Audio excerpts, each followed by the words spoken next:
Senior శాసనసభ్యులు మాజీ మంత్రివర్యులు సునీతా లక్ష్మారెడ్డి గారి ఇంటి మీద నిన్న కాంగ్రెస్ గుండాలు చేసినటువంటి దాడిని తీవ్రంగా ఖండిస్తా ఉన్నాం. ఈ రాష్ట్రంలో ప్రజా పాలన కాదు, ఈరోజు గుండా రాజ్యం నడుస్తూ ఉంది. ప్రజల యొక్క హక్కులు పూర్తిగా కాలరాయబడ్డాయి. మొన్న సిద్దిపేటలో నా కార్యాలయం మీద దాడి కావచ్చు, నిన్న హైదరాబాద్లో కౌశిక్ రెడ్డి గారి ఇంటి మీద దాడి కావచ్చు, రాత్రి సునీతా లక్ష్మారెడ్డి గారి ఇంటిపైన దాడి కావచ్చు.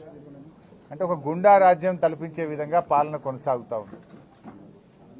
తెలంగాణకున్న మంచి పేరు మంట కలిపి ఇలా బీహార్ లాగా, ఒక రాయలసీమ ఫ్రాక్షనిజం లాగా ఈ రాష్ట్రాన్ని రేవంత్ రెడ్డి గారు నడుపుతా ఉన్నారు. నిన్న సునీతా లక్ష్మారెడ్డి గారి మీద జరిగిన